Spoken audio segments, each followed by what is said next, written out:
नमस्कार फ्रेंड्स, एक बार फिर से आपका स्वागत है हमारे सैटरडे पॉडकास्ट में। आज हम बात करेंगे एक बहुत ही इम्पोर्टेंट टॉपिक के बारे में, नी ऑस्टियोआर्थराइटिस के बारे में।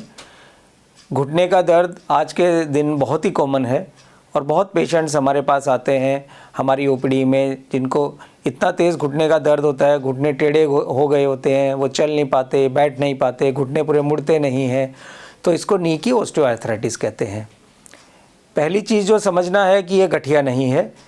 गठिया होता है रूमेटॉइड आर्थराइटिस, जिसमें हमारे छोटे जॉइंट, जो हाथों के ये छोटे जॉइंट्स हैं, वो भी प्रभावित होते हैं और शरीर के दूसरे जॉइंट भी प्रभावित होते हैं।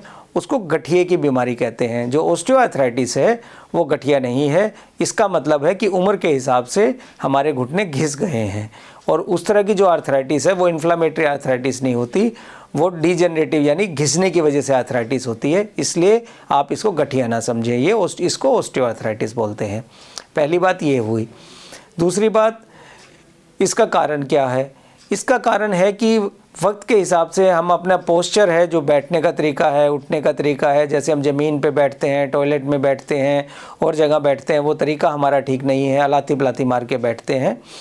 प्लस हम उम्र के हिसाब से घुटने की एक्सरसाइज नहीं करते।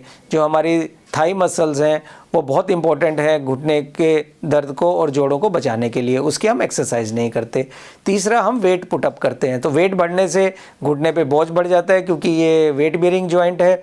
तो तीन चीज़ इंपॉर्टेंट हुई, एक हमारा पोस्चर, दूसरा हमारी एक्सरसाइज और तीसरा हमारा वेट गेन।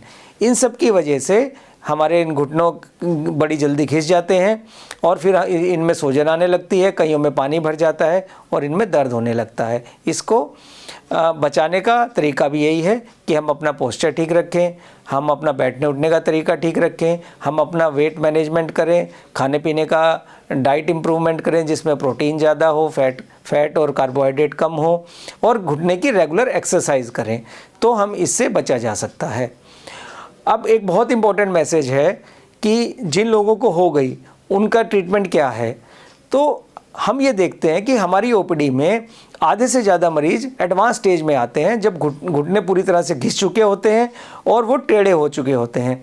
तो मैं यहाँ बहुत क्लियर तरीके से बताना चाहता हूँ कि जब घुटने घिस जाते हैं या टेढ़े हो जाते हैं, उस स्टेज में जाके, इसको हम स्टेज 4 ऑस्टियोआर्थराइटिस बोलते हैं, इसका इलाज करना बिना सर्जरी के असंभव है। और जो भी लोग इसमें ग्रीस डलवाते हैं, इंजेक्शन लगवाते हैं या प्लेटलेट डलवाते हैं, उनका कोई रोल नहीं है।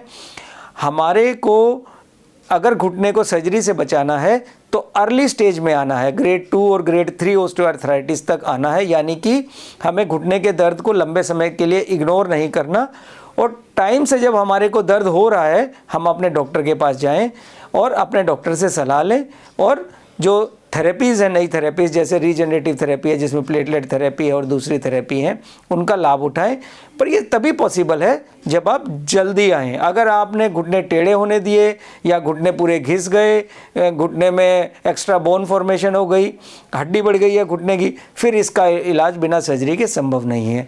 तो मेरा सबसे इम्पोर्टेंट मैसेज है कि बचाव के साथ साथ अगर हमारे को परेशानी है घुटने के दर्द की, तो हम जल्दी से अर्ली स्टेज में डॉक्टर के पास जाएं, जिसमें पेन फिजिशियन एक बड़ा इम्पोर्टेंट पार्ट है ट्रीटमेंट के, और हम रीजनरेटिव थेरेपी से और एक्सरसाइज से इसका इलाज कर सकते हैं और मरीज़ को सर्जरी से बचा सकते हैं।